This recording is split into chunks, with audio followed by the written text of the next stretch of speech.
Bom, então boa noite a todos, sejam todos muito bem-vindos.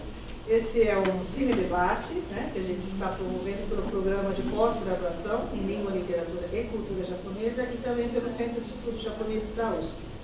Na verdade, é um privilégio a gente ter a cineasta, o diretor também, aqui presente, o produtor executivo, desculpa. E também nossos convidados para palestrar e a nossa mediadora, que é a Aline. Então, eu já só vou dar essas boas-vindas e vou passar a palavra para a nossa mediadora. Desculpa, meu nome é Leiko. Inara, prazer. Exato. Bom, boa noite a todos, a todas, todos e todos. Queria agradecer a presença de vocês, agradecer também os que vieram antes da gente, né? Acho que todas as ações que a gente faz, principalmente pensando em termos comunitários, a gente começa rememorando os nossos ancestrais. Então, agradecer aí a memória de todos eles. E aos que virão também, né? Que acho que a gente está plantando sementes para o futuro. Vou apresentar o pessoal que está aí com vocês, que vai ir para pensar um pouquinho algumas questões juntos. E depois acho que a gente pode passar a palavra para cada um rapidinho e depois no fim, né? Então, a professora Leiko, ela é professora e pesquisadora do curso de Letras da FEFELESH USP, possui graduação em Letras, Português, Chinês, Japonês, mestrado em Língua e Literatura Japonesa e doutorado em Linguística, todos pela Universidade de São Paulo. Fez estágio pós-doutorado na Universidade de Sofia, no Japão. Ela participa de projetos de pesquisa sobre a temática Nikkei, estudando o ambiente linguístico e cultural da comunidade brasileira do pós-guerra, sobre a formação inicial e continuada de professores de língua japonesa no Brasil, produção de livros didáticos, ensino a aprendizagem de japonês em perspectivas de segunda língua e herança estrangeira, e tudo sobre identidade e motivação pelo aprendizado da língua e cultura japonesa, mídias digitais voltadas para o ensino e aprendizagem de línguas estrangeiras, e atualmente ela está à frente da coordenação do programa de pós-graduação em Língua, Literatura e Cultura Japonesa da Universidade de São Paulo. É assessora de produção de conteúdo didático de língua e cultura japonesa como língua estrangeira em ambientes digitais, virtuais. Obrigada, Leiko. Desculpa, só uma ressalva. Eu já fui coordenadora, agora não sou mais. Cidade dos atualizados. A Inara, como vocês devem conhecer, ela é diretora e produtora de documentários brasileira, agora ela está baseada em Portugal. Depois vocês corrijam, então, se alguma informação estiver equivocada, tá? Conta histórias não ficcionais há 14 anos, tendo como protagonista de suas obras as pessoas e suas próprias narrativas. Depois ela vai falar um pouco mais, acho que, da produção, do contexto de produção desse documentário.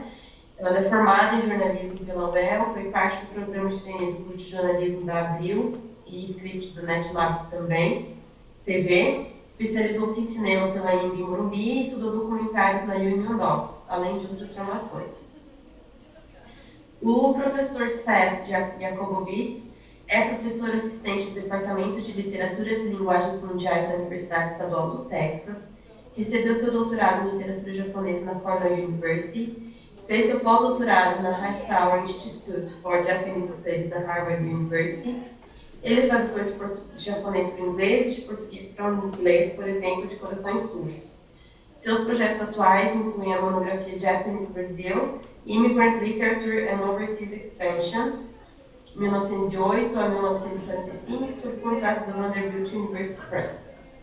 A Mari, que não está aqui hoje, eu vou apresentar ela, porque ela estava também na divulgação, mas ela é pós-doutoranda pela Universidade de São Paulo, na Faculdade de Filosofia, Letras e Ciências Humanas, no programa de pós-graduação em Língua, Literatura e Cultura Japonesa, doutora pela Universidade Federal da Paraíba, mestra pela Universidade de São Paulo e graduada em Comunicação Social, com habilitação em Cinema pela Fundação Armando Alves Penteado. Ela tem interesse em arte, cinema, direção de arte e outros.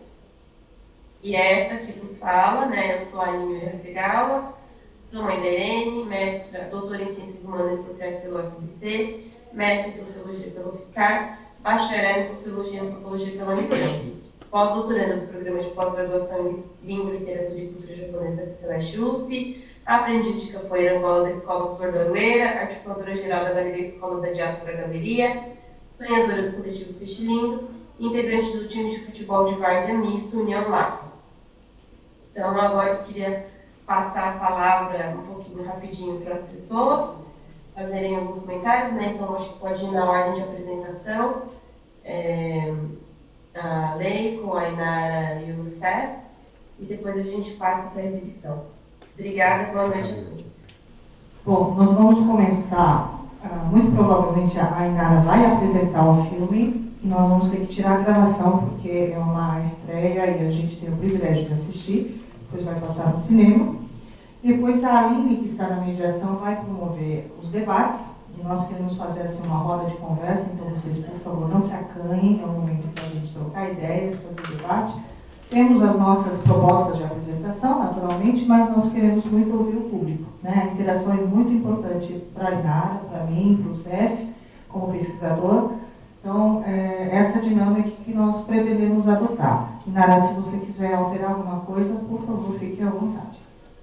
Perfeito, é isso mesmo. Eu falo que a gente fez um kintsugi, né, no filme, e estamos fazendo cada dia um kintsugi único nos debates, né, com cada perspectiva de cada debatedor e do público, que realmente é uma construção conjunta, né, e nós estamos muito felizes, inclusive, com essa dinâmica.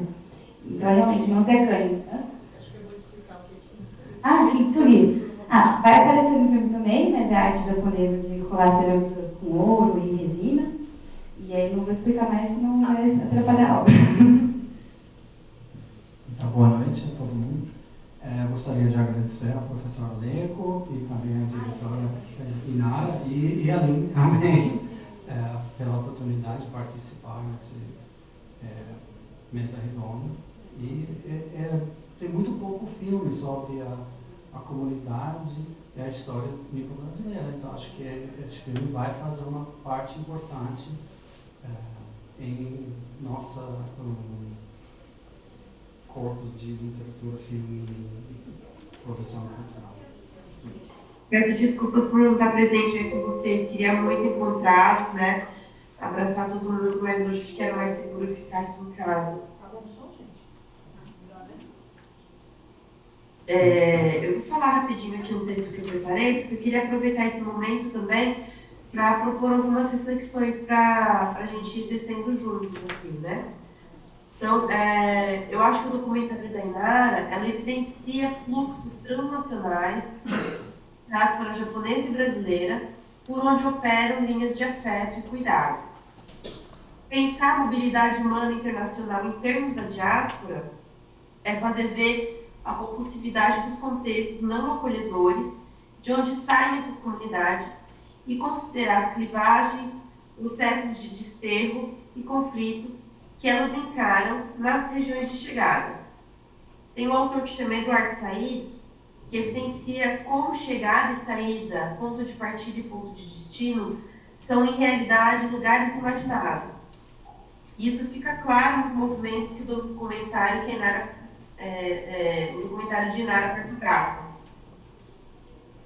Eu fico pensando que a gente conta histórias, né, a partir do documentário dela, e fiquei pensando que a gente conta histórias e cria imagens sobre dois locais, e a partir dessas memórias recriadas, e justamente porque não se trata aqui de um debate de realidade contra a ficção, a gente reforça a ideia de imaginação, do sonho e da projeção. E, portanto, a gente fomenta afetos, desejos e vínculos com os locais. Se nos sentimos fraturados, e acredito que essa sensação nos acompanha em qualquer lugar que formos, nós somos quem? Né? A quem eu me dirijo? Os filhos da diáspora. Né? É porque não encontramos o pertencimento e o reconhecimento de que integralmente somos acolhidos pelos locais onde dedicamos nossas vidas, onde nossos afetos modulam seus cotidianos e significam o mundo ao seu redor. Eu fiquei sentindo que recorrer à imagem e conceito do kintsugi, que Inara sugere, me remete também às obras de Edu Silva, um artista visual contemporâneo, que pinta quadros que refletem sobre o que se forma nas fraturas, nas junções e, por que não, nos encontros. E nas brechas, frestas e margens que se formam justamente pelo fraturamento da experiência, pela quebra da linearidade da narrativa, por exemplo, as narrativas hegemônicas, elas trazem uma sensação de linearidade, né, de desenvolvimento e progressão. É que podemos entrever uma nova cor, uma junção realizada com o que há de precioso. E o ouro é exatamente o esforço em colar e articular.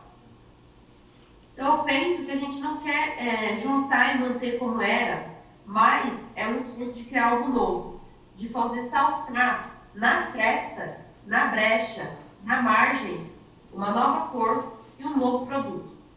Nesse sentido, a minha questão se desdobra em um chamado para ação. Então, atenção a todos, aviso de incêndio. Enquanto eu assistia ao documentário de Inara, eu me reconectava às histórias de desterritorialização, reorganização produtiva e despejos e violências cometidas pelo Estado Nacional japonês e depois pelo Estado Nacional brasileiro sobre nossos ancestrais. Estava vivendo eu mesma, enquanto assistia o documentário, duas situações de despejo de grupos do qual participo. Nesse ano, meu mestre de capoeira foi despejado por sua casa, que era o nosso local de trabalho, de treino, de fortalecimento espiritual. E o time de futebol de várzea misto em que eu jogo teve seu campo despejado, numa ação de uma multinacional francesa contra o Clube Centenário de São Paulo. Vocês devem ter acompanhado na mídia, foi super veiculado, a expulsão é do Santa Marina. O União Lapa era um time que jogava no Santa Marina, né, um dos times.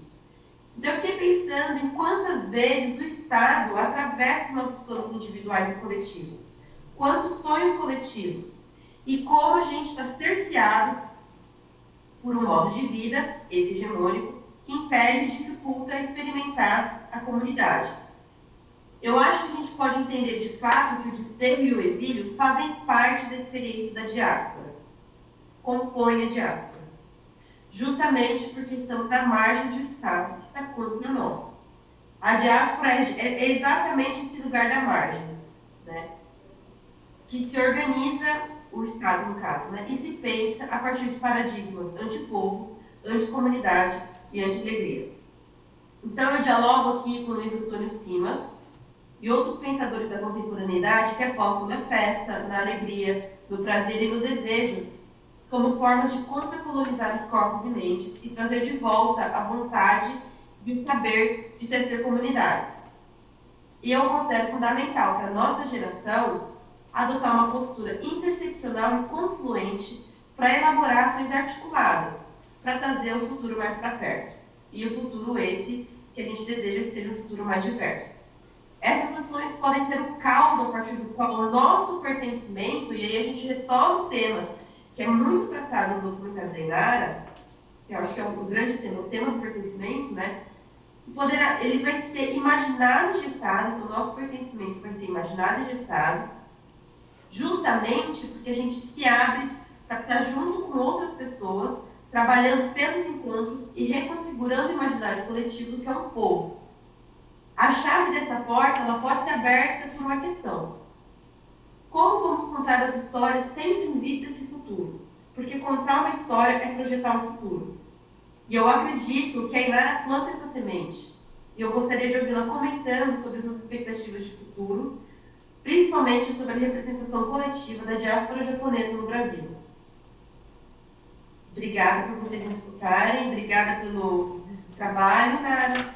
Eu passo a palavra aqui para os meus colegas que estão aqui também, né, pensando junto com a Nara, e aí eu acho que a gente pode esperar ela reagir e abrir as perguntas para o público que estiver aí. Pode ser?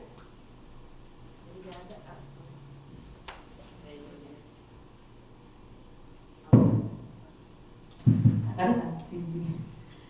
Obrigada, Aline, está escutando, né? Muito obrigada. Nossa, nem sei assim, como complementar. Na verdade, a pergunta é o futuro, né?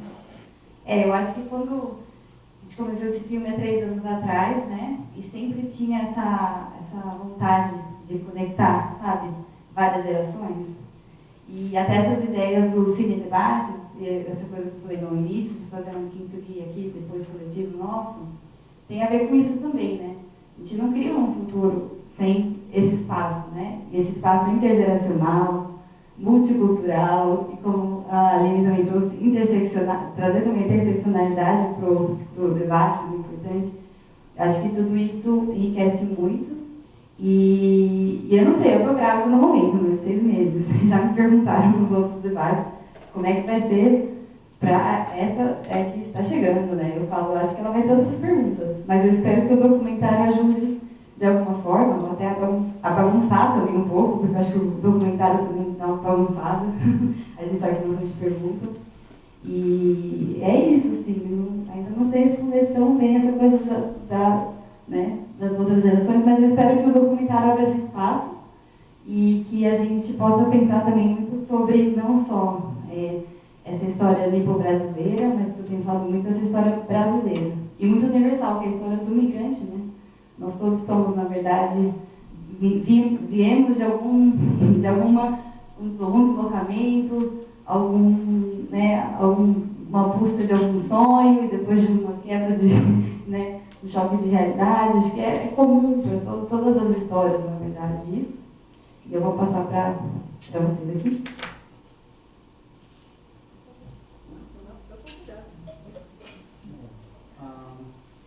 A segunda passa, porque eu assisti, na verdade é a terceira, mas eu assisti o filme hoje, amanhã, e só depois, essa segunda passa eu fiz várias notas, eu estava mexendo com o celular mesmo. E eu tenho vários, não sei, eu tenho várias ideias, né, meio incoerentes, mas como pesquisador de literatura e filme, eu estava prestando atenção na forma do filme, com as palavras-chave que vêm, inclusive do seu próprio nome, super interessante. Também os 2 ferramentas, a enxada e a câmera, eu gostei muito. E como a Aline disse, né, que o filme planta semente em nossos cérebros. Nesse sentido, tem metáfora de colher ideias e narrativas e tal. Eu também lembrei do livro de José Machiro, A Trajetória de 2 Vidas, que também faz parte desse gênero, escrita de vida, em inglês é life writing, né, como as memórias. E eu achei um filme muito caloroso da família e também fora da parte de profissional. Eu sou como você fala, uma pessoa na galera. Eu achei incrível tanta filmagem que seu pai também fez, e ele também era roteiro, não é? Então, além das fotos e histórias da família, também tem a filmagem de você como criança, dançando samba e tal. Tudo isso faz parte de realmente é um filme incrível nesse sentido, porque é um filme da sua vida e da sua família, e as separações e unificações da família, e é muito além de somente algo da comunidade, ou da nação, ou do Estado, é algo mais universal, eu acho. Bom,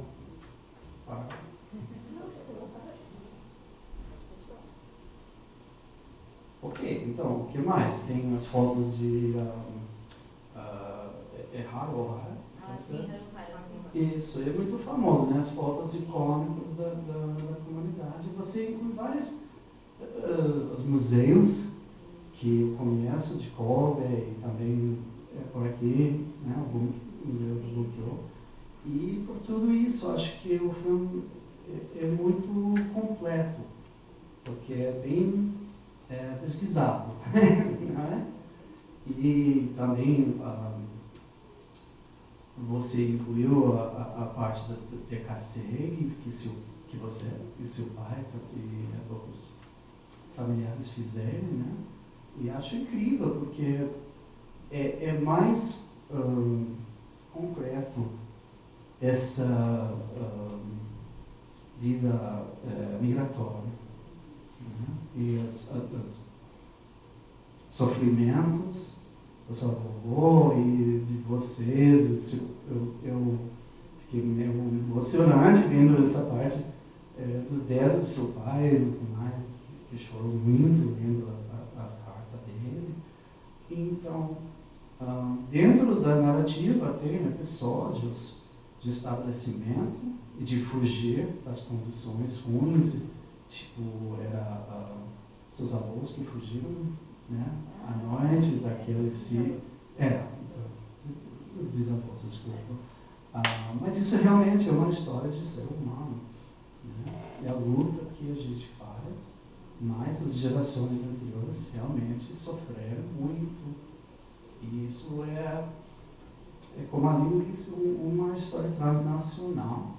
E quando os nipo-brasileiros ficam entre as duas nações, como lavradores de café, agricultores, logo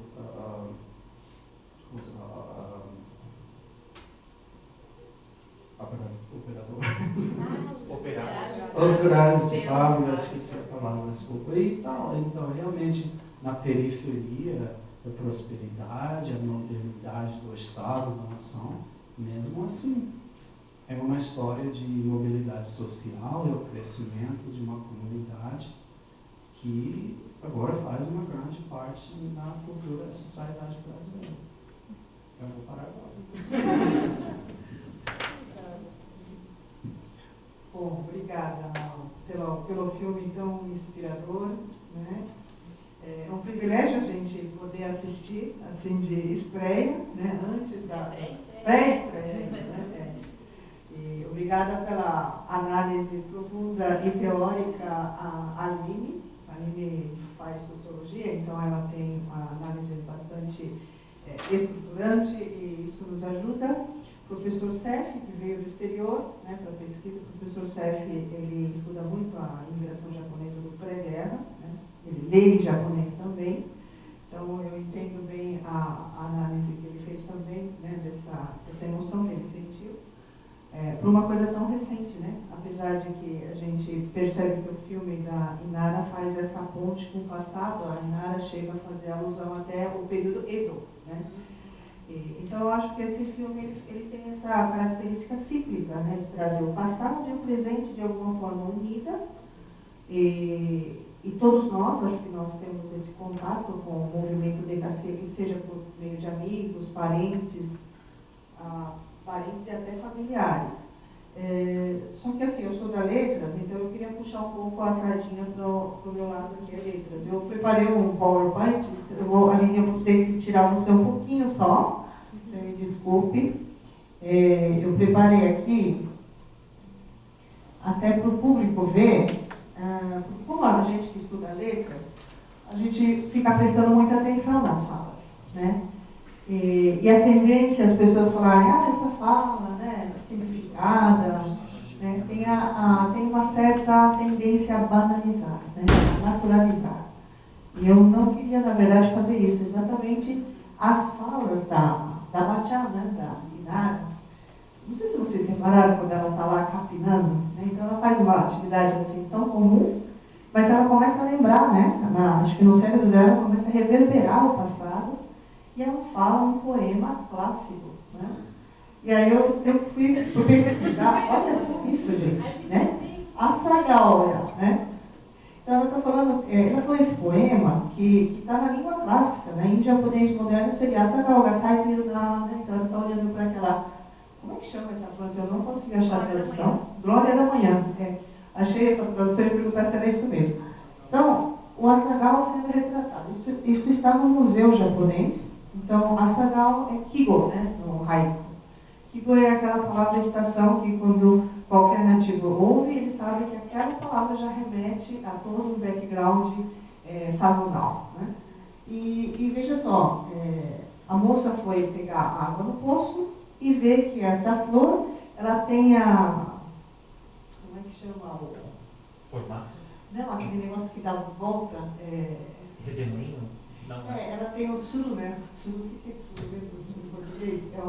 Esse negócio aqui que está aqui, ó. Que ela dá volta e acaba... não tem a palavra exata, eu não achei em português. Então, aquilo ali, acho que pegou no recipiente que vai tirar a água. Então, ela, com toda a delicadeza, ela fica sem graça para pegar a água e depois buscar água no vizinho. Esse é o poema. Ela fala isso. Imagine, uma senhora, né, daquela idade, ela fala isso naturalmente, não sei se vocês separaram, é o momento que ela fala em japonês, né? Que ela tá falando das plantas. Ela está falando que ela poroto, né? Fala em japonês, fala poroto, como se nada tivesse acontecido. Então ela declama um poema clássico.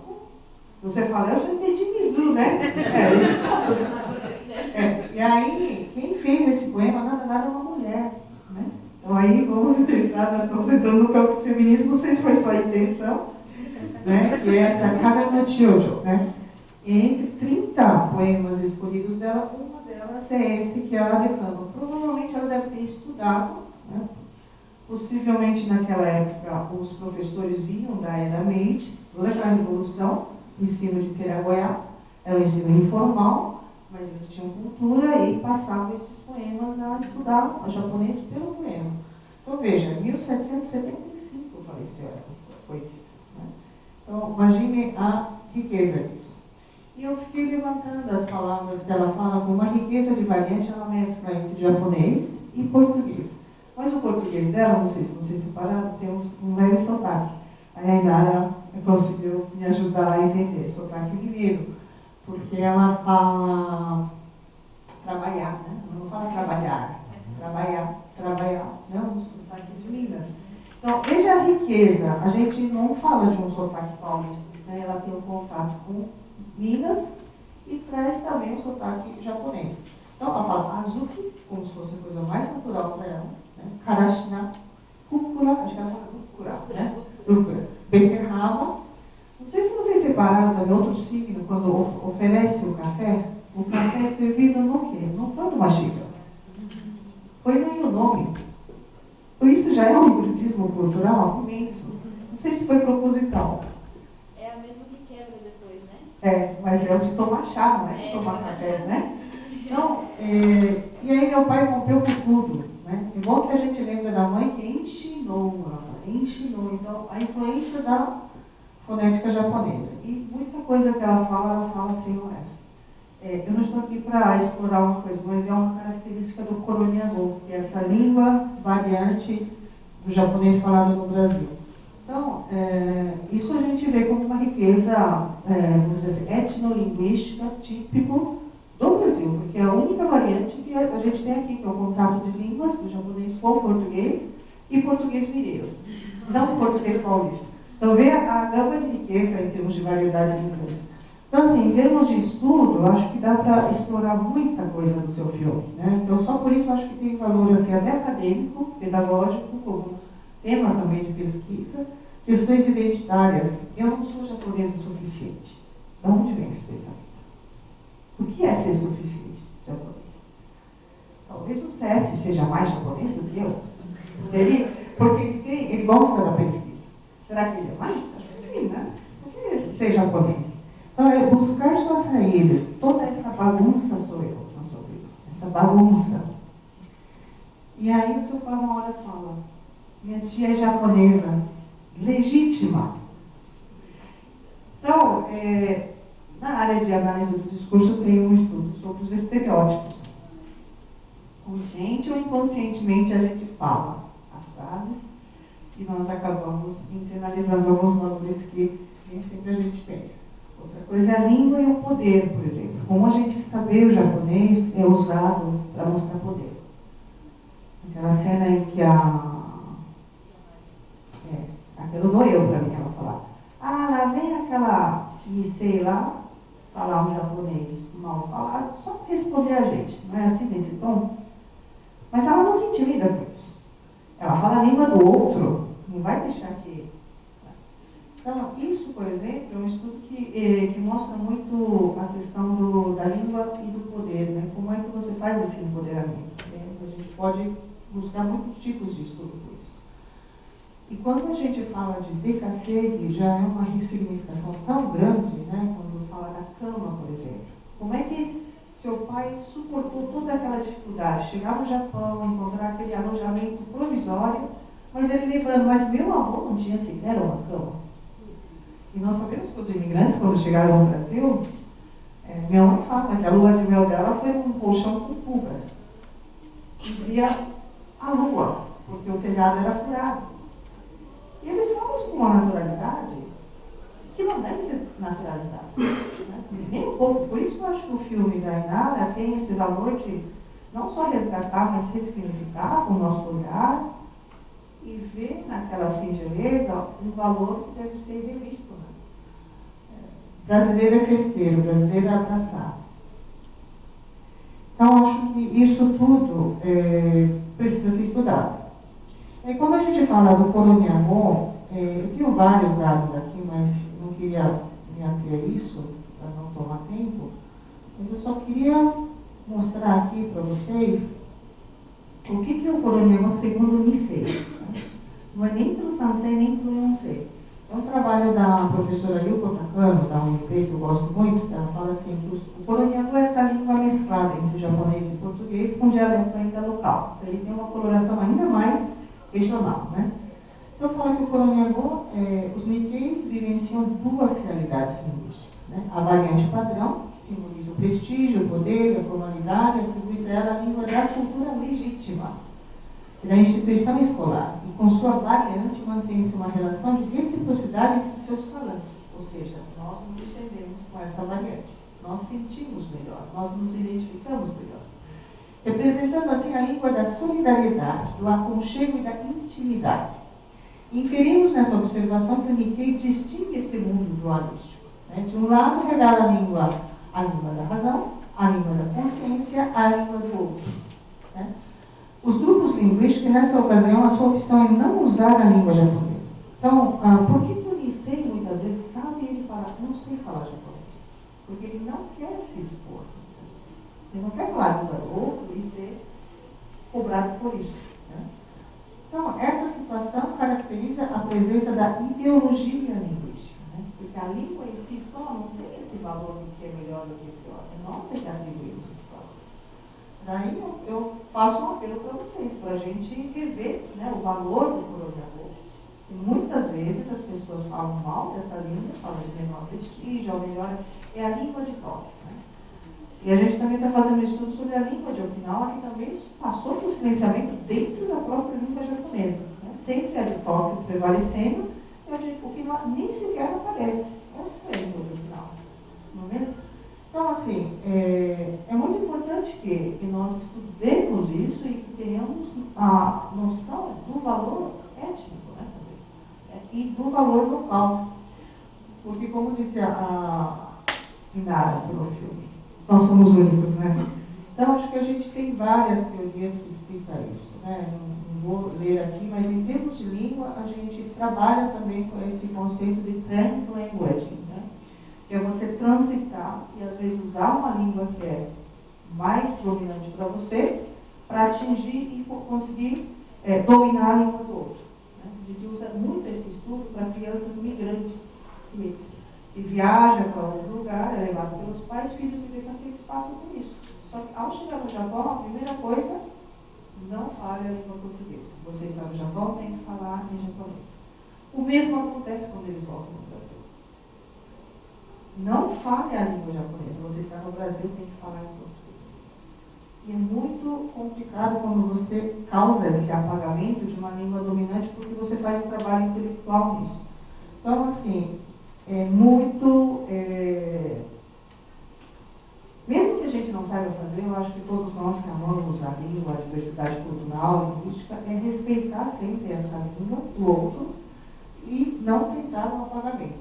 Então, hoje em dia, nós temos uma infinidade de teorias, principalmente esses que eu trouxe aqui no final, que está em japonês, que fala assim: 21世紀の言語使用に必要なのは、ある言語を正しくネイティブのように使うのではない。Quer dizer, o mais importante para o século XXI, o uso da língua, não é para você falar a língua corretamente, como um nativo. 自分がすでに習得している言語知識やさまざまな能力を最大限に生かして創造的、そして批判的な視野を持ってコミュニケーションを行うことである。Então, é muito mais importante você adquirir o conhecimento linguístico e usar isso ao máximo, quer dizer, potencializar ao máximo, usar de maneira criativa e com uma visão crítica, como fez a sua prima.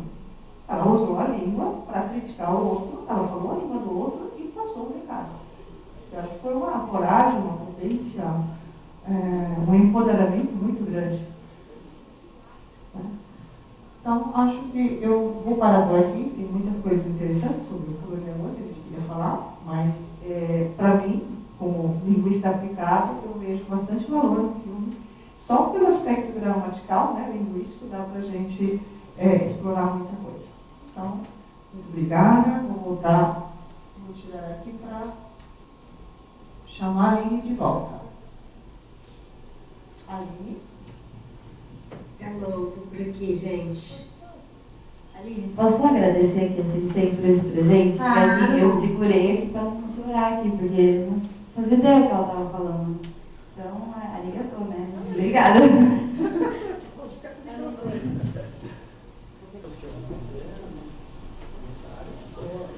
Não, acho que a gente pode abrir assim sempre, mas eu estou muito agradecida por todas as falas. Não sei se você quer comentar um pouquinho. Acho que. Sim, até porque eu não sei quanto tempo a gente tem. Alguém está dando tempo? 9 e 10 agora. 9 e 8. Então, acho que. A gente pode ficar um pouquinho mais, né? Se vocês quiserem comentar, colocar alguma questão, eu acho que. Por favor, quem vai ser o corajoso, corajosa? Gente, por favor.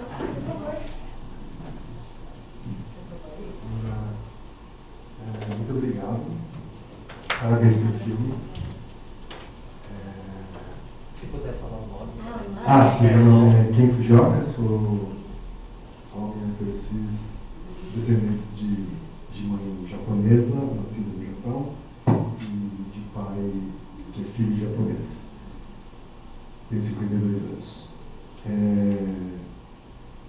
Você passou rapidamente pelo filme sobre a sua ascendência birracial, né? E pelo que entendi, a parte da família do seu pai tem ascendência negra e você se considera parda por conta disso. É a minha mãe que tem. A sua mãe. Isso, a família da sua mãe, na verdade, perdão. Eu queria saber se você também tem curiosidade sobre esse lado da sua ancestralidade, e se isso também é possibilidade para ser temática a ser abordada num novo filme.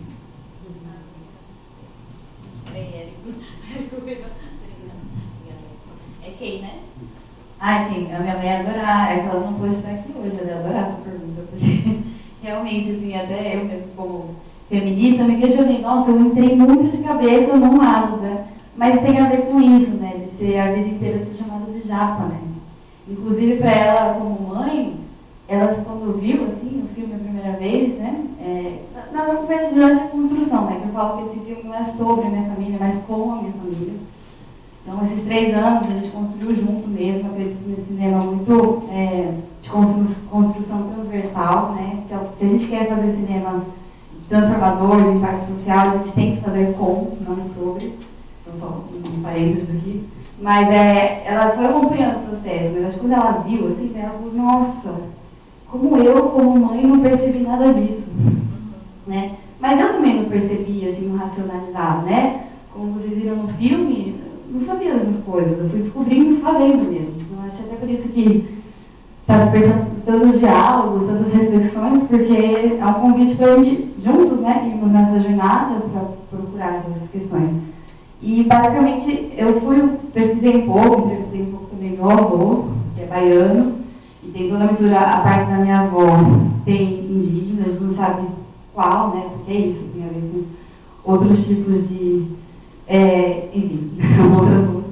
Mas eu senti que é muita história para um filme, e a principal busca naquele momento era essa da racialização, do racismo, enfim, e dessas histórias apagadas, especialmente porque eu acreditava nessa narrativa, né? O japonês veio, trabalhou e venceu. É isso. Eu acreditava nisso, que é uma narrativa muito colocada assim pra gente, né? E conforme eu fui descobrindo e pesquisando, tanto na história, né, nas memórias da minha mãe, quebrando essas barreiras culturais, geracionais e linguísticas, que foi difícil para mim também, falando de língua, eu não tinha coragem de perguntar para ela, porque eu falei, não vou entender. Como eu vou perguntar se não vou entender? E se eu perguntar de uma forma que ela achar que eu estou sendo grosseira? Melhor não perguntar. Então é engraçado, porque ela foi ensinada, obrigado, obrigada a silenciar muita coisa. Aí, você vê, gerações futuras às vezes têm esse receio de tirar do silêncio, né? Acho que é difícil mesmo. Mas no momento que a gente consegue achar formas, né? E a câmera nesse sentido eu falo que foi uma ponte, não uma barreira. Até meu pai, ele perguntou coisas para minha avó que ele nunca tinha perguntado. Então, e é isso, né? A mulher também, né? Tinha que ficar mais quietinha ainda, né? Então, eu acho que foi um processo muito interessante nesse sentido. E eu fui entrando cada vez mais nessa história, percebendo que muitas coisas sobre as quais assim, eu tinha certeza, não tinha muita, na verdade, eram bem diferentes, né? Tanto na pesquisa pessoal e na pesquisa de acervo mesmo, de documentos, jornais, né? Foi bem doloroso fazer aquela parte que vocês viram dos documentos, né? E dos recortes, né? Então, basicamente, eu não sei se eu entraria em mais uma jornada dessa, assim, mas eu acho que ela minha mãe entendeu também, no fundo, que é mais do que sobre ancestralidade, só do passado, curiosidade, mas sobre também o que a gente vive na pele até hoje, como, né, amarelos, né? Enfim, ainda não sei nem essa palavra, gente. É que eu acho que, assim, o outro pode nos ver assim, né? Mas eu também não gosto eu sinto que nesse momento eu não gosto de me limitar muito a uma palavra, sabe? Talvez mude daqui a um tempo. Mas eu comecei a entender isso, que não é como, não adianta eu, né, que eu falo, do que adianta eu me declarar, né, me autodeclarar, se é o outro que declara. Então, como é que a gente acha também, como se a gente consegue achar uma forma de nos sentirmos confortáveis, né, com essas tensões. E eu acho que uma das coisas que a gente pode fazer é mostrar essa história, né, que é o que a gente está fazendo, nos 115 anos da imigração, né, e colocar isso como uma história brasileira, né? Porque, acima de tudo, e universal, né? Como o César falou, porque é uma história universal, né? Aí me estendi um pouco, a gente faz uma pergunta. Mais alguma? Não fiquem tímidos. É agora é agora. Boa noite, Nara. Meu nome é Yashimara. Na verdade, eu estou tentando organizar ainda a minha pergunta, tá? Eu não sei se eu consegui fazer com que ela seja compreensível. Primeiramente, parabéns, né? Segundamente, frequentemente, quando a gente está em rede social, principalmente, quando a gente puxa o tema, né, racismo contra amarelos, contra descendentes de asiáticos, existe uma reação um tanto violenta, seja por pessoas de esquerda ou da direita, existe um deboche às vezes. Você está preparada para esse tipo de reação de parte do público? É Henrique? Yudi, nossa. Nossa, não, acho que eu não. Yudi, obrigada pela pergunta. Acho que preparado a gente nunca está, né? Assim, totalmente desse tipo de coisa. Ainda mais quando a gente tem um lado assim, idealista, né? Eu não sei, eu gostaria que fosse um pouco diferente, mas sim, assim, acho que eu fiz tudo com muito cuidado, com equipe. Teve até uma coach, terapeuta, que ajudou também no processo. Acho que é importante falar, assim, né? Que era isso, assim, eu falava, essa história, ela é pessoal, mas não é íntima. Até onde eu vou. Porque eu acho que a história tem que ser pessoal para ser humano o suficiente para nos conectarmos, né? Mas eu não precisava ir tanto, assim, que, né, depois teria, nesses tipos de reações, eu estaria me sentindo ou exposta, ou colocou um pouco a mais, né? Acho que todo mundo que faz filme, ou qualquer arte, né, que traz muito esse lado pessoal, acaba colocando, né? Então eu tentei proteger bastante também minha vida privada, né? Ali é um recorte mesmo, né? São vários recortes, né? E também fazer isso com relação à minha família. Até que eles assistiram primeiro, foi tudo. Falei, vocês é que mandam na história. Alguém está desconfortável, a gente vai tirar. Então essas escolhas também foram importantes para a gente se proteger de certa forma desse tipo de reação que se vem, né? Mas eu acho que foi importante também ter sido um processo longo, né? Foram 3 anos, então deu tempo também de colocar, tirar, colocar um pouco mais, tá pouco, tá muito. Como a gente também quer fazer conexões intergeracionais, né? Interculturais, também era importante sempre assistir o filme e fazer, a gente fez cabines também, com pessoas de diversas ascendências, inclusive não nipo-brasileiros, que nem brasileiros, mas, por exemplo, imigrantes, sabe? Por exemplo, um espanhol que mora na Suíça, como que ele vê esse filme? E a gente mostrou também para pessoas com ancestralidade, né, africana, então a gente fez essa cabine para ver como várias pessoas percebiam. E foi muito importante para entender também, uma pequena amostra, mas acho que foi importante para entender como ressoa ou não, como universal ou não, né, como que a gente quer pôr ou não. E foi muito, muito bom esse processo, assim. Mas é isso, acho que estou preparada para estar com vocês, né? Vocês estão juntos, né? E querem complementar algo? Eu particularmente, eu acho que precisa ter mais análise, né? Porque os estereótipos existem, mas precisa ser mostrado e entendido. Não ficar só na superficialidade do estereótipo. O que teve tudo isso? Eu acho que você mescla fatos reais, fortes, significativos, e como isso reverberou. Né? Eu acho que o ensino de japonês no Brasil ele é tão forte ainda, justamente porque houve esse período de silenciamento, de apagamento, que foi a Segunda Guerra Mundial. Todos os povos do eixo, italiano, alemão, japonês, eles perderam muitas escolas, né, escolas comunitárias, até as escolas que eram de japoneses foram transformadas em escolas brasileiras. Então eles acabaram doando, né, do governo. Né, algumas foram doadas mesmo, e na época que havia aceitação, era dividido em meio período, escola japonesa e escola brasileira, quer dizer, o mesmo estabelecimento era dividido. Então, assim, essa força, né, essa pressão, toda essa perseguição contra o japonês, no fim, acabou reforçando a vontade de aprender aquela língua. Foram incinerados livros, né? Eu ia mostrar um exemplo. Tem uns livros que depois, quando vem no pós-guerra, eles vão trazer essa língua mesclada. Justamente para falar, essa é a nossa língua, essa é a nossa história. Ele vai, no livro didático, o que era importado do Japão passa a ser livro produzido nacionalmente. E eles vão mandar para a Secretaria do Estado, e quem foi tradutor oficial da época foi um senhor chamado José Santana, o sobrenome dele é Santana, ele era negro. Foi um dos primeiros tradutores juramentados de livros. Olha que bonito, né? Esse contato das etnias diferentes. Então, eu acho assim, língua também tem esse poder simbólico, né? E por isso eu faço apelo ao colonialismo, porque da mesma forma que tem o hibridismo cultural, tem o linguístico. E a gente tende a achar que a língua legítima é aquela falada no Japão.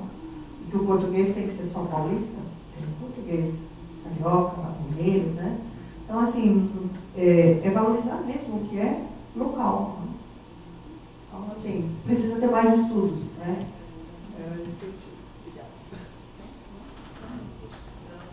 Quanto tempo a gente tem? A gente tem mais um pouco. 9h20 agora. Como é que vocês estão, gente? Mais um minuto.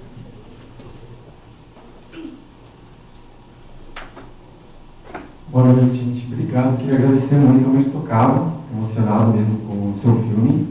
E fiquei imaginando a sua trajetória, sabe, na produção desse filme, de ir a fundo nessas feridas que são intergeracionais, que por muito tempo, né, não foram somente silenciadas pelos livros de história, por essa historiografia branca, né, colonial, mas o silenciamento que as próprias famílias acabam assimilando pela dificuldade mesmo de lidar com esses temas, né? Então, só queria agradecer mesmo pela sua coragem de expor, por mais que você tenha comentado, né, que não é a sua intimidade sendo revelada, é um fragmento apenas, mas ainda assim exige muita coragem, né? Eu acho que tem um aspecto da sua produção que é a poética, né? Que quando a gente assiste, a gente não só observa, a gente não só tem contato com uma história não contada, a gente tem contato com uma produção de uma autora, sabe? Uma autora, sua poeticidade sendo colocada, sendo exposta e sendo compartilhada. Então, só queria reverenciar a sua generosidade mesmo pelas partilhas. Obrigado. Obrigada pelo comentário. Fala o seu nome, então ela também vai. Poroyo aqui. Prazer. Sim, a gente se conhece das redes. Boa noite. Bom, meu nome é Margarida e primeiro também elogiando a obra é um encanto. Acho que essa é uma palavra especial para mim, que, enfim, realmente muito sensível. E eu queria mais fazer um comentário, uma percepção e entender também como é que vocês trabalharam essa questão. É um filme que trata de várias temáticas, né? Então, temática relacionada à migração, existe a temática relacionada ao racismo, à xenofobia, a questão identitária, né? Que, enfim, de uma forma geral, é o principal, né? O coração, né? Digamos. Mas existe uma temática também muito interessante, que é a questão do trabalho, né? E teve um momento do filme que eu falei, pô, a gente está assim, né? Parece que o trabalho no decorrer do filme é quase como um pavimento dessa ponte que está em você, né? Que está em vários outros personagens, né? Que você investiga e se aprofunda no decorrer do filme. Porque o trabalho, enfim, ele é isso, né? Ele tá retratado tanto no DKSEG, que vai até o Japão, e você retrata muito das condições de trabalho, e também retrata as condições de trabalho do DKSEG que veio até o Brasil, né? Que você caracteriza também como DKSEG. E eu achei isso muito interessante, porque daí você também traz a questão do viver versus sobreviver, e o trabalho é um ponto central nessa questão, né? Assim, o trabalhar não necessariamente traz a felicidade, mas ele traz a sobrevivência. Mas ao mesmo tempo você vai fundo e você, de forma muito sensível e muito delicada, você traz a temática do trabalho degradante e do trabalho escravo. Então, na hora que fala sobre os bisavós que estão no Brasil trabalhando naquela fazenda, eles eram escravizados, né? Que enfim, né, ele tinha ali a arma na cabeça e a fraude no empóriozinho, e você trata isso de uma forma muito sutil. Na hora eu já fiz um paralelo ao filme Pureza, né? Que vocês devem ter visto também. Que retrata de uma forma muito mais drástica, pesada, né, a questão do trabalho escravo no Brasil, em uma outra perspectiva, né, não da imigração japonesa, mas eu queria ouvir um pouquinho de vocês a questão, assim, né, como é que vocês decidiram trabalhar a questão do trabalho escravo de uma forma muito sensível, que eu acho que fez bastante sentido para o decorrer, porque não era esse o tema, né, então eu acho que foi muito delicado mesmo, a forma como vocês trouxeram, e eu queria fazer mais um comentário relacionado à linguagem audiovisual, porque, desculpa, eu não lembro o nome em japonês dessa arte da junção entre as peças da cerâmica. Como? Eu não vou conseguir falar.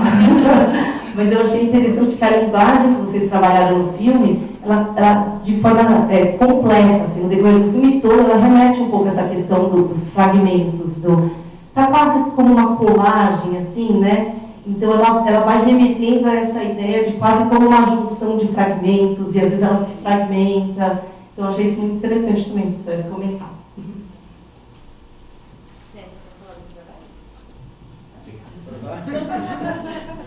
Certo, para fazer o kintsugi aqui.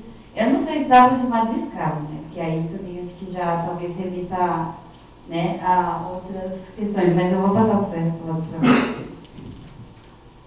Eu também fiquei pensando, escutando todo mundo, que apesar que é a história universal, também tem umas detalhes que se importam, detalhes particulares.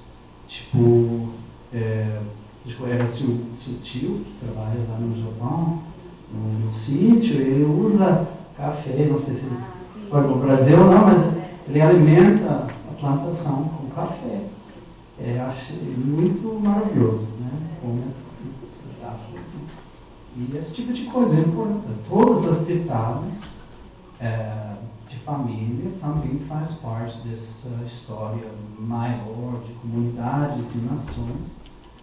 Então, acho que mas é corajoso mostrar tudo isso na família, a todo mundo, porque a gente pode ser criticado, né? É fácil. E também eu reparo, muitas vezes, eu passei muitos anos sem esse tipo de crítica, mas minhas colegas, mulheres, sempre têm experiências bastante diferentes. E você mostra isso também aos poucos, mas é importante não deixar em silêncio o que acontece, esse tipo de assédio, abuso, né? Aí, complementando, que eu acho que assim, eu também, chegaram a me questionar, mas quem é você para contar essas histórias? E como eu coloco lá, eu não fui em busca de sobrevivência, né? Eu fui como uma pessoa, estudante de jornalismo, vou lá, matar uma curiosidade, fazer ideia, né? Que era a vida de um decasséculo, né? Uma vida fazendo esse era o Python. E eu, o tempo inteiro, estava lá, sobrevivendo, mas eu pensava, são 3 meses, né? Inclusive, algumas pessoas que estavam com a gente falaram assim, faltam tantos dias. A gente falou, não, vai fazer contagem regressiva, não vai poder dividir essa contagem com a gente, porque realmente é uma vida muito dura e puxada. Mas mesmo tendo vivido isso lá atrás, nós tínhamos 17, 18 anos, acho que a gente não entende tanta coisa ainda, né? E essas perguntas demoram para aparecer também, essas conexões com os antepassados. E desde o início eu quis fazer, quando eu percebi, né, quis fazer essa conexão da fábrica com a enxada, né, da coisa da linha de montagem com a enxada. Infelizmente a gente não teve autorização para gravar em nenhuma fábrica, né? Eles são bem rigorosos. Mas a gente achou essa solução da performance e aqueles movimentos que vocês veem, são movimentos que eu fiz mesmo durante 14 horas por dia, por 3 meses. Então, são movimentos que eu lembro, né? Então, mas é engraçado que na época eu não entendia tanto isso, assim, né? E sim, acho que foi, enfim, acho que mostrar, é difícil para o nipo brasileiro no Japão falar sobre essas questões, acho que é muito difícil mesmo. Porque, enfim, eles estão lá em outro país, né? Vivendo, sobrevivendo. Mas foi muito bom ter a tia Mari, né? Que você vê que fala, eu tenho a capa, mas eu não sou. Então ela também se sentiu muita vontade de falar e depois até perguntei, tudo bem? Ela, não, tá tudo aí, isso é tudo a minha verdade, a minha história. E não tenho vergonha da história.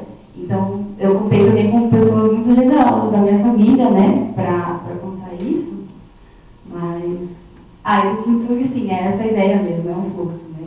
Não tem nada fixo e permanente. Cola e quebra, né? Como a identidade, como a nossa vida como um todo, né? Nada é fixo e permanente mesmo. E eu achei muito legal trazer essa metáfora para a nossa história nipo-brasileira, né? E a gente achar esse ouro no meio, entre fragmentos.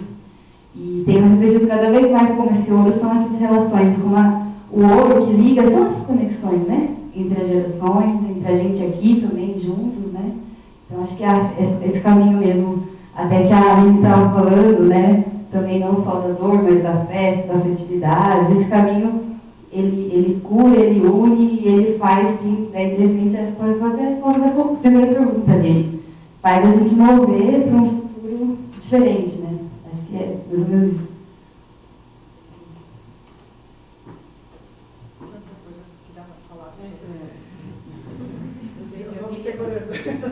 Mas eu queria ter...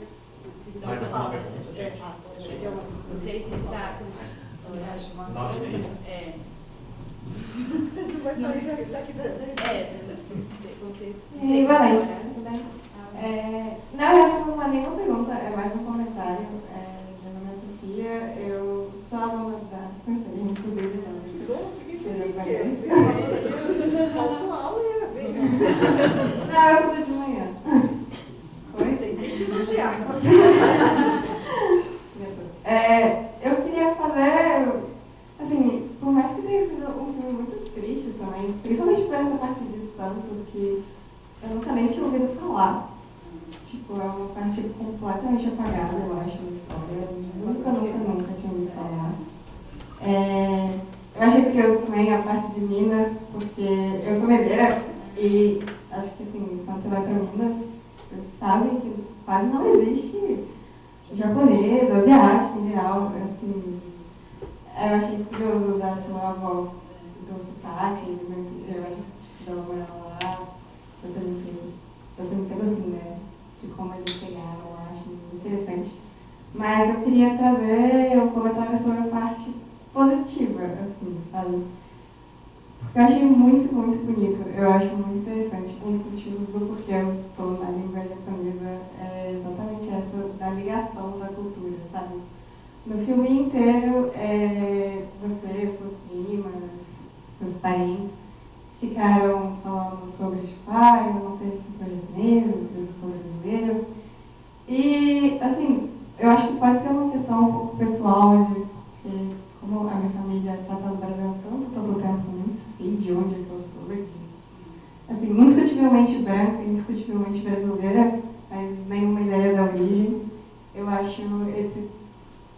arte, essa possibilidade de arte, por mais que ela seja complicada, eu acho ela muito, muito bacana, sabe? De vocês conseguirem ir atrás da cultura e conseguirem ter essa mistura de culturas e ser duas coisas e ser uma coisa só e não ser nada ao mesmo tempo é muito interessante. Eu achei essa parte do filme assim, muito bonita mesmo, do contato com a cultura. É isso. Obrigada. Você acredita mais uma última e junto tem zero? Como é que tá pra vocês? Assim, acho que... Qual que era o nosso limite? Na verdade era 21 horas. A gente Era 18 horas. só pra, né, eu sei que tem esse compromisso hoje, aí junta duas, né? E só pra... Eu acho que a gente podia fazer o último bloco, né? Pode ser? Pode, pessoal. Boa noite, meu nome é Gabriel. Eu queria entender mais o que te motivou a emigrar para a Europa, principalmente para a Holanda e depois para Portugal. E também queria entender como as pessoas te tratam lá, porque você até mencionou que você trabalha com uma personal color, mas eu queria entender se lá eles te consideram mais como latina ou como parte da comunidade asiática. Eu queria entender como você entende seu tratamento hoje em dia pela sociedade em que você reside. Obrigada. A gente faz lettering e só para lembrar, a itinerância cultural do filme acaba em Santos, dia 8. Vai ser a última exibição, dia 8 daqui, você vai. E eu também gostei muito, sou Juliana, e bem emocionada também, muito bom o filme, vou querer rever com certeza.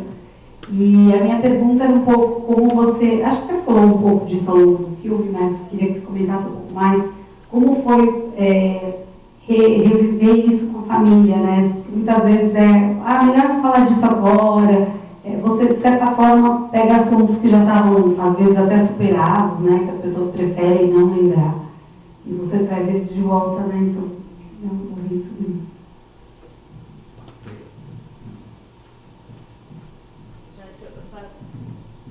Duas, depois passo para vocês, depois comentam da Holanda da CT. Sobre a Holanda, agora eu moro em Portugal, na verdade, né?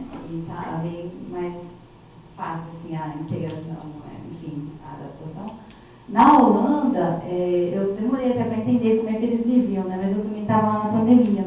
Então tinha essa coisa da narrativa aí, né? Xenófoba, racista, do vírus chinês, e aí todos os amarelos viram todos, né? Viraram todos vírus naquela época, né? Coisa horrível. Então teve situações assim, também teve situações em que eu percebi que a pessoa estava me lendo como da Indonésia, porque a Holanda colonizou a Indonésia. Então era meio confuso, assim, porque no Brasil, por mais que eu seja meio japa, pelo menos eu sabia esperar, né? Era japa. Mas ao mesmo tempo essa experiência, né, de ser lida de outra forma pelo outro, é que fez também, né, dar um start também nesse filme, junto com as memórias, né, com essa conexão também com os ancestrais, né, já na viagem quando eu vejo o mar. Mas, assim, de forma bem resumida, eu acho que essa experiência fora, né, a gente vai entender como essa experiência da racialização, de como o outro nos vê, tem um espectro gigante, né?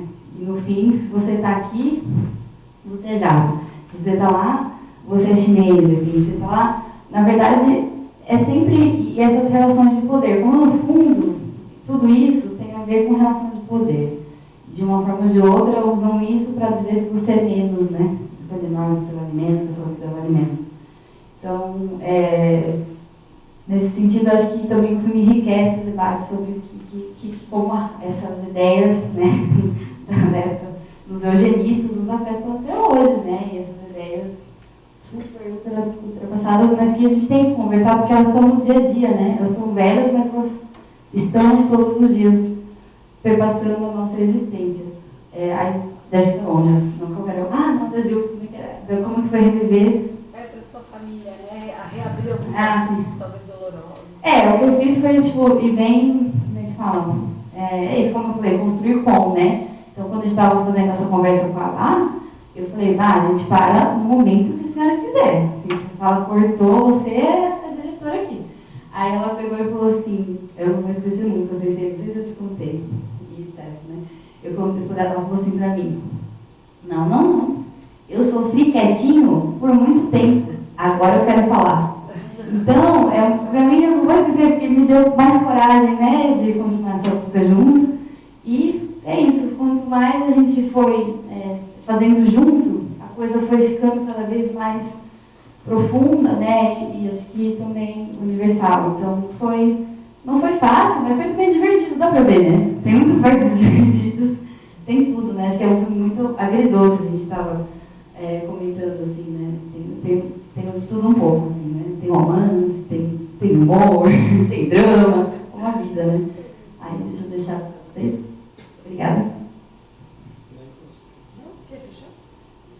Quer falar sobre o professor? Eu posso falar e depois eu te passo para a gente. Eu acho que eu já falei bastante. Agradeço a Inara de novo e parabéns pelo filme, que marquei desse sucesso. E também agradeço todo mundo, porque já é tarde. E é sempre importante ter galera nesses eventos, né? Verdade. Obrigada, Sérgio. Eu acho que foi realmente um filme que toca, né? Mas a gente tem que enxergar essas metáforas, porque você lança muitas metáforas do perfeccionismo, né? Aquela coisinha do seu pai limpar o vidro. Eu acho que tem muito em Rondinho fazer kitito, né? A gente sempre fala kitito shinasai. Faça direitinho, como se fosse uma palavra mágica, né? Eu sou Nisei, então eu sou de uma geração que a gente aprendeu a suportar, a calar e ouvir os Niseis. A geração Sansei já é uma geração mais rebelde, num sentido positivo, tá? Não estou dizendo no sentido negativo, mas que tem mais liberdade também de falar. Nós não. Nós, Niseis, a gente cultuava os Niseis. Eu já era um pouco Nisei diferente, já era bem mais rebelde, mas... então, eu acho que o seu filme, ele traz muitas possibilidades de a gente debater, de a gente trazer para as aulas, mostrar, dizer o que significa isso. Às vezes parece uma coisa tão simples e não é. Aquele poema, né, que a Sua Pachá, ela declama como se fosse uma coisa tão simples, mas está tão internalizado nela, porque ela recebeu aquela educação japonesa, mesmo estando no Brasil, pelos avós que foram também educados com aquela ideologia de Meiji, né, com os poemas clássicos, com os valores daquela época, e ela tem isso, naturalmente. E não só isso, como ela também agregou valores locais, né? Então, eu acho que você traz muito isso, você trouxe até o Hanohara, né, aquela cena. Eu acho que tem muita coisa de rico, né? Deve ter dado muita inspiração, mas muito trabalho também. Então, eu fiquei muito tocada e eu acho que é aquilo, né? A gente não naturalizar as coisas. Nós Nikkeis temos ainda a tendência de naturalizar, achar que aquilo é tudo natural, e não é. Porque para a geração Sansei, eu sei, é muita coisa nova. E deve ser trazido mesmo para debate. Então, tenha mais força e pode fazer mais um segundo filme, né? Muito obrigada. Vou passar para a Lívia. Gente, eu queria aproveitar a oportunidade para agradecer a presença de todos. Eu sei que está tarde, que está frio e que a Renata está grávida também, né? Então, assim, acho que está todo mundo se esforçando aí e acho que todo mundo está nesse momento mantendo a atenção, é um sintoma de que é um assunto muito interessante mesmo, né? Agradecer também a equipe de produção dos eventos, parabenizar pela programação de pré-lançamento, vocês estão arrasando. E dizer que a gente está à disposição aqui para pensar e trocar, refletir, porque eu acho que o caminho é esse da gente plantando essas sementes para um Brasil diverso que contemple, né, o nosso corpo